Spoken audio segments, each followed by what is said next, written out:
In the past, it could take years to build a network linking a single country's major cities, might require laying thousands of kilometers of expensive wires, whereas today a single satellite and a few dozen ground stations can be installed in a few months at much lower cost. The economics of networks have changed so radically that the operation of a competitive private market can build much of the global information infrastructure. This is dependent, however, upon sensible regulation. Within the national boundaries of the United States, we aspire to build our information superhighways according to a set of principles that I outlined in January in California. The national information infrastructure, as we call it, will be built and maintained by the private sector.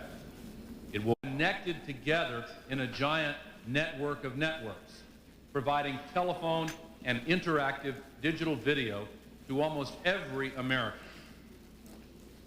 Our plan is based on 5 principles. First, encourage private investment. Second, promote competition. Third, create a flexible regulatory framework that can keep pace with rapid technological and market changes. Fourth, provide open access to the network for all information providers. And fifth, ensure universal service. Are these principles unique to the United States? Hardly. Many are accepted international principles endorsed by many of you. I believe these principles can inform and aid the development of the global information infrastructure, and I urge this conference to incorporate them as appropriate into the Buenos Aires Declaration, which will be drafted this week.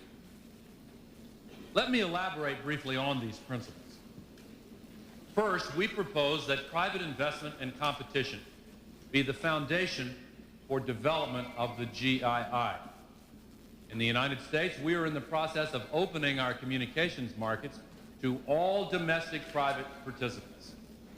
In recent years, many countries, particularly here in Latin America, have opted to privatize their state-owned telephone companies in order to obtain the benefits and incentives that drive competitive private enterprises, including innovation, increased investment, efficiency, and responsiveness to market needs. Adopting policies that allow increased private sector participation in the telecommunications sector has provided an enormous spur to telecommunications development in dozens of countries, including Argentina, Venezuela, Chile, and Mexico. I urge you to follow their lead. But privatization is not enough. Competition is needed as well. It did make sense in the past to have telecommunications monopolies. In many cases, the technology and the economies of scale meant that it was inefficient to build more than one network. In other cases, Finland, Canada, and the US, for example, national networks were built in the early part of this century by hundreds of small independent telephone companies and cooperatives. Today, there are many more technology options than in the past, and it is not only possible but desirable to have different companies running competing but interconnected networks, because competition is the best way to make the telecommunications sector more efficient, more innovative, and more profitable as consumers make more calls and prices decline. That is why allowing other companies to compete with AT&T, once the world's largest telephone monopoly, was so useful for the United States. Over the past 10 years, it has cut the cost of a long-distance telephone call in the United States by more than 50%. International standards to ensure interconnection and interoperability are needed as well. National networks must connect effectively with each other to make real the simple vision of linking schools, hospitals, businesses, and homes to a global information infrastructure.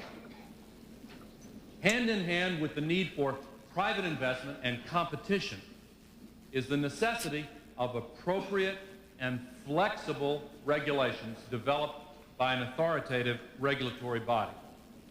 In order for the private sector to invest and for initiatives opening a market to competition to be successful, it is necessary to create a regulatory environment that fosters and protects competition and private sector investments, while at the same time protecting consumers' interests. Without the protection of an independent regulator, a potential private investor would be hesitant to provide service in competition with the incumbent provider for fear that the incumbent's market power would not be adequately controlled. Decisions and the basis for making them must also be made public so that consumers and potential competitors are assured that their interests are being protected.